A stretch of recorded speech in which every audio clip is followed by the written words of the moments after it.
Welcome to English Speaking Corner. This is your quiet, safe space to build real speaking confidence. And today we are focusing on a situation that makes even advanced speakers feel a little bit nervous. It is a busy Saturday morning, the sun is shining, and you are standing in a crowded supermarket. You have your groceries on the conveyor belt, and the cashier is scanning your items very quickly. Beep, beep, beep.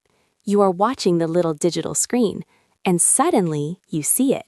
You picked up a box of cereal that was marked as a buy one, get one free special, but on the screen, the price shows as the full $14.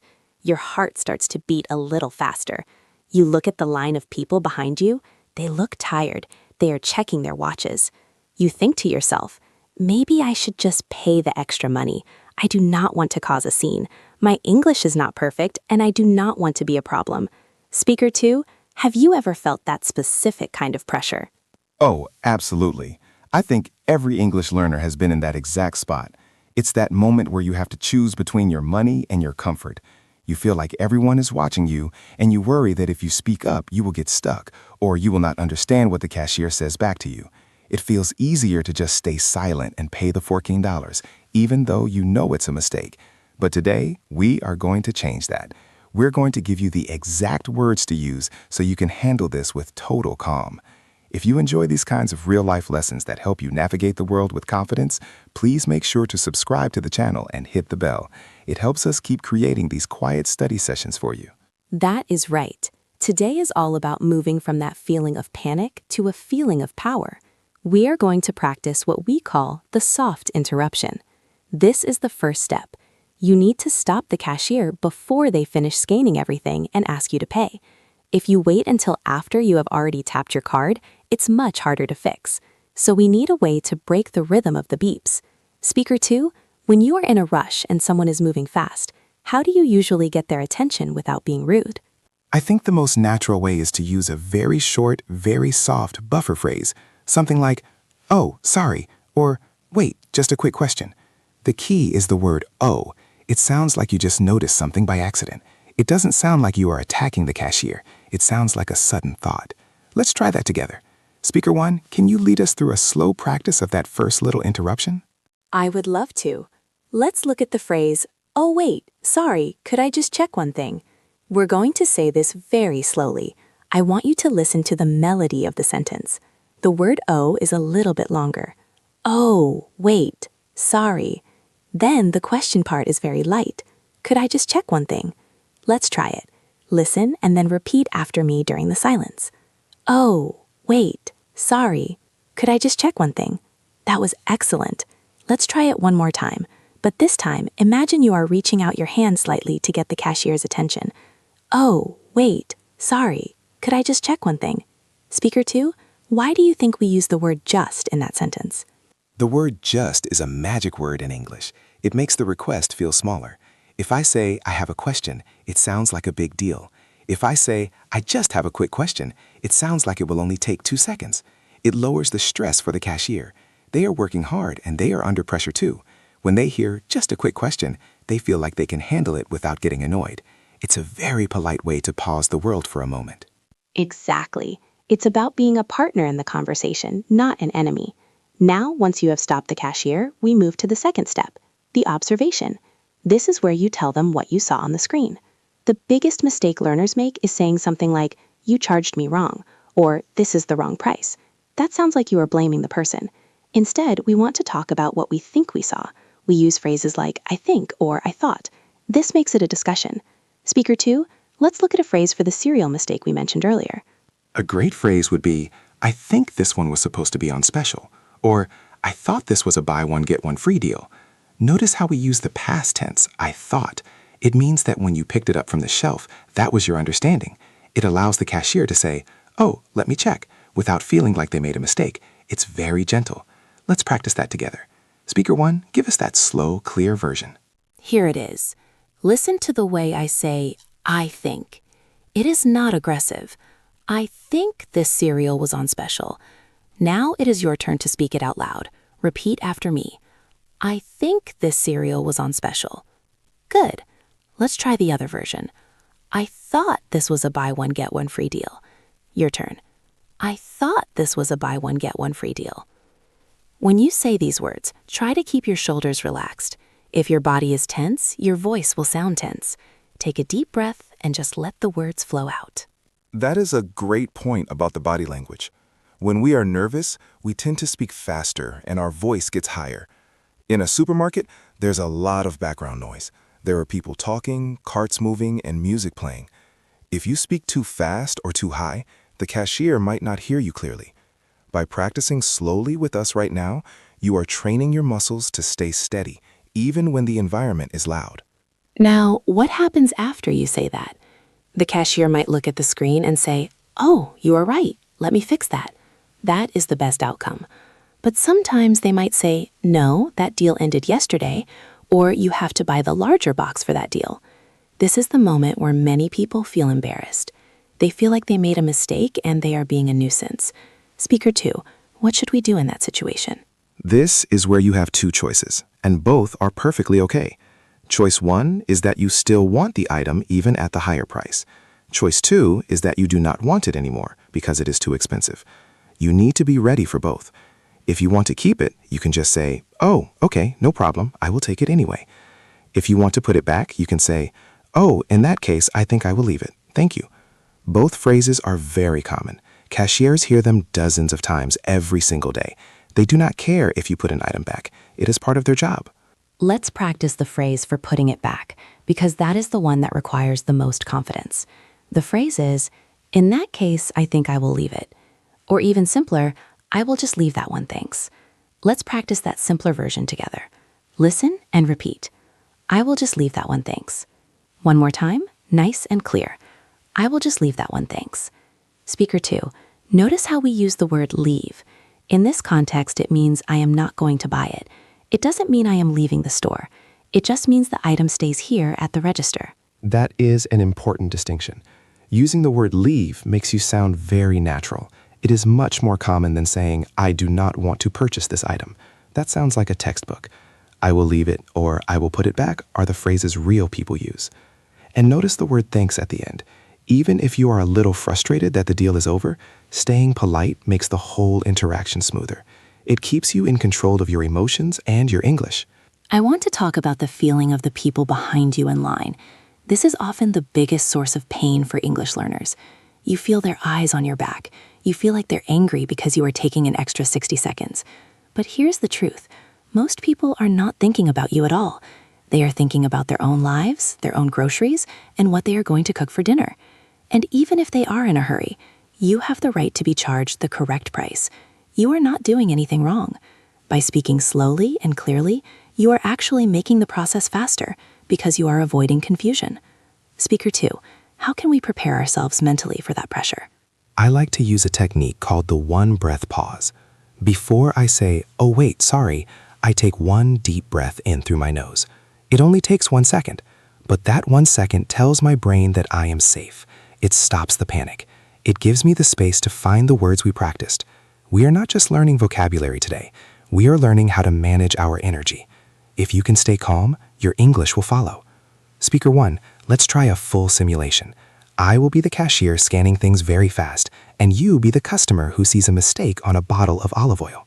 Okay, I'm ready. I have my eyes on the imaginary screen.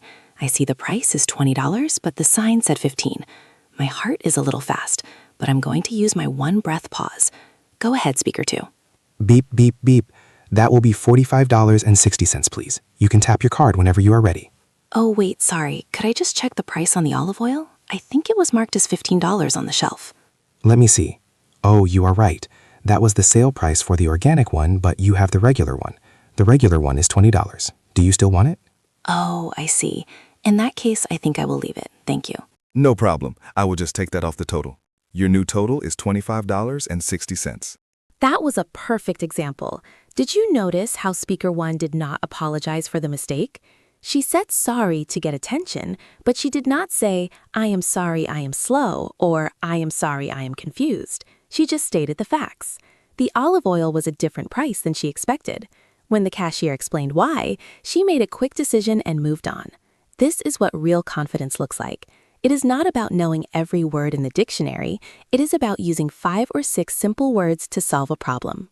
Exactly. And for everyone listening and repeating at home, you just did something very important. You practiced a high-friction situation in a low-pressure environment.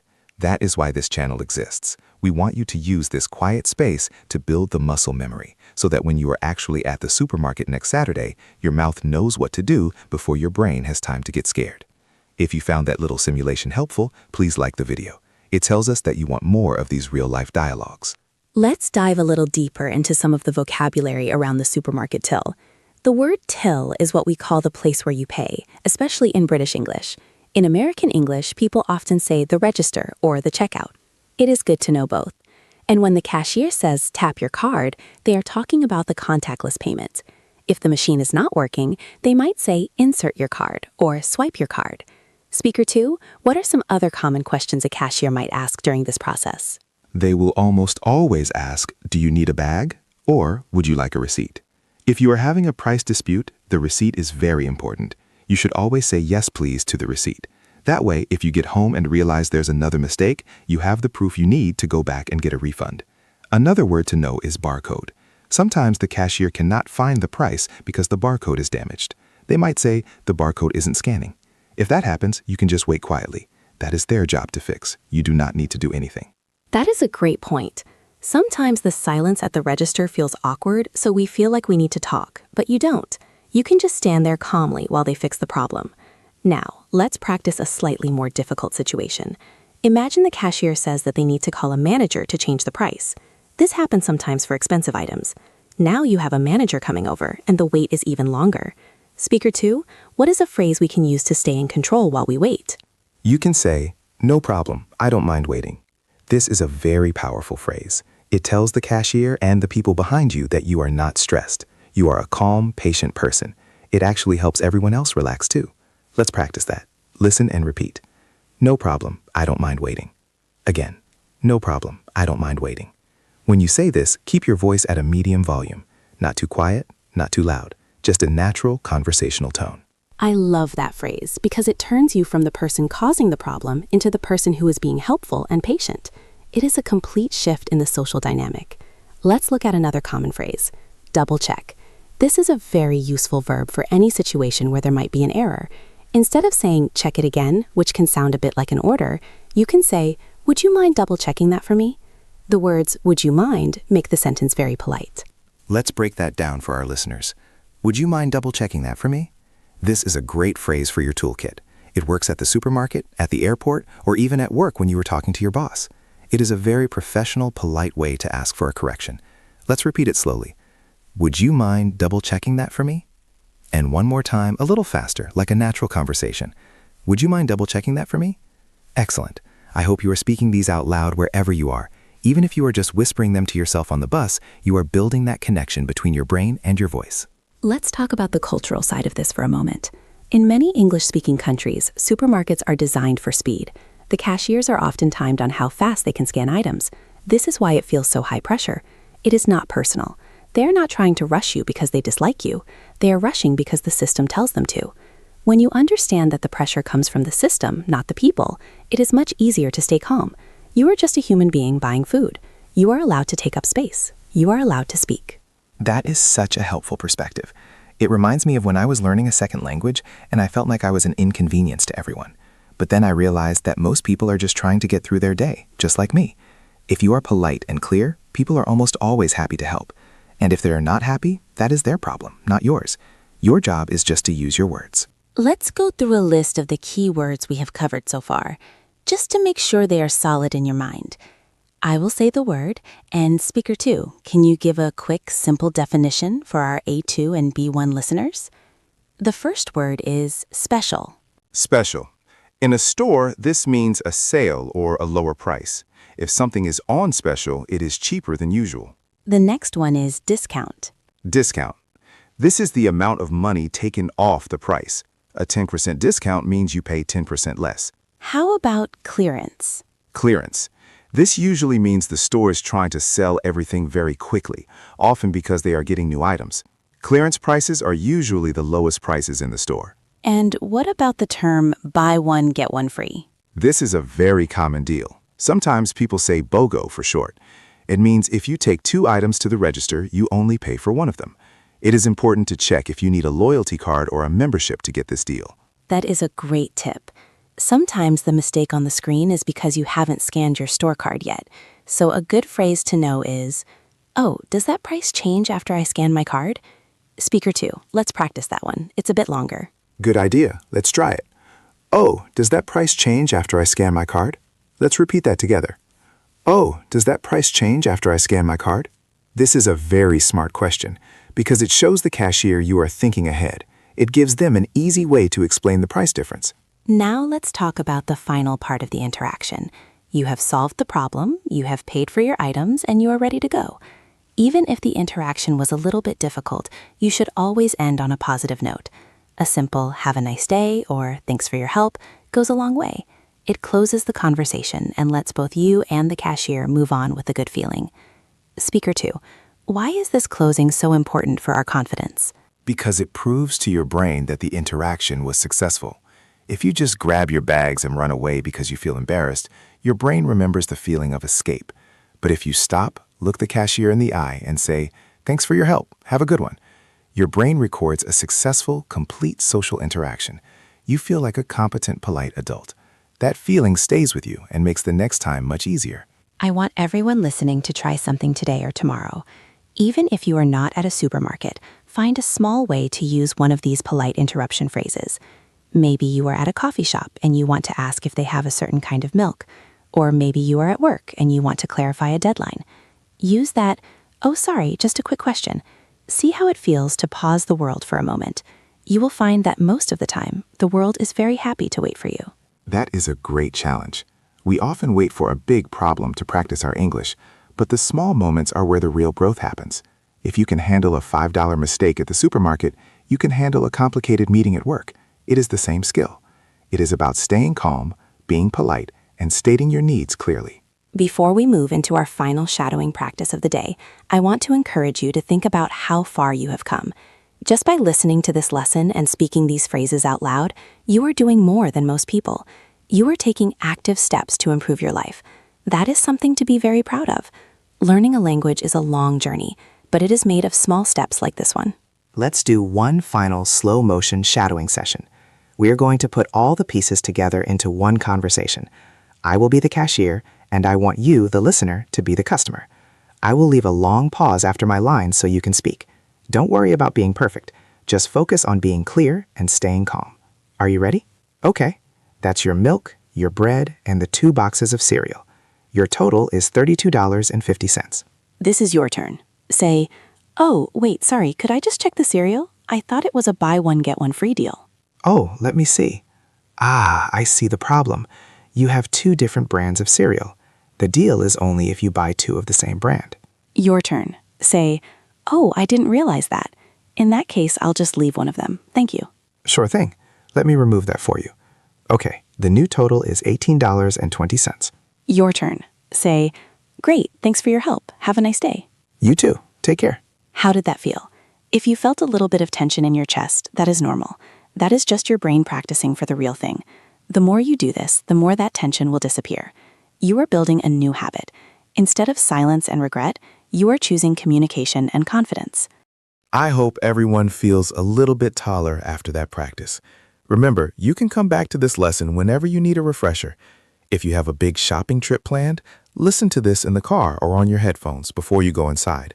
It will prime your brain to stay in English mode.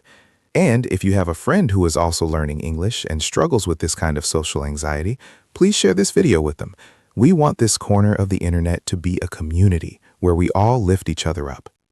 We are almost at the end of our time today. We have covered the soft interruption, the neutral observation, the decision-making phrases, and the importance of a polite closing. We have talked about the vocabulary of the checkout and the cultural pressure of speed. Most importantly, we have practiced staying calm under pressure. Speaker 2, do you have any final words of wisdom for our listeners? Just one thing. Do not be afraid to make mistakes. If you go to the store and you try to say these phrases and you mix up the words, it is okay. The cashier will still understand you. The goal is communication, not perfection. Every time you open your mouth to speak English in the real world, you are winning. Even if the sentence isn't perfect, the act of speaking is a victory. That is so true. Every victory, no matter how small, counts. You are doing a great job. Take these phrases with you today. Write them on a small piece of paper or keep them in the Notes app on your phone. Look at them while you are standing in line. They are your tools. You have the power to use them whenever you need to. Thank you for spending this time with us in the English Speaking Corner. It is a privilege to be part of your language journey. We believe in you, and we know that with a little bit of practice and a lot of kindness toward yourself, your English will become smoother and more confident every single day. Before you go, I want to give you one specific thing to do. Go to the comment section below and write down one phrase from today's lesson that you think will be the most useful for you. Is it, would you mind double checking that? Or is it, I'll just leave that one, thanks. Writing it down helps your brain remember it even better, and it helps us see what you are learning. We can't wait to read your comments. It really makes our day to see people from all over the world practicing together. It reminds us that we are all connected through this beautiful, sometimes difficult, but always rewarding process of learning to speak a new language. Keep practicing, keep breathing, and keep speaking. You are finding your voice, one episode at a time. We will be here for the next one, ready to help you navigate another piece of your daily life with calm and confidence. Until then, take care of yourself and enjoy your English practice. Goodbye for now. Goodbye, everyone, and happy speaking. You've got this. Have a wonderful day, and we look forward to seeing you again very soon. Take a deep breath, walk into that store, and know that you have the words you need. You are ready. See you next time.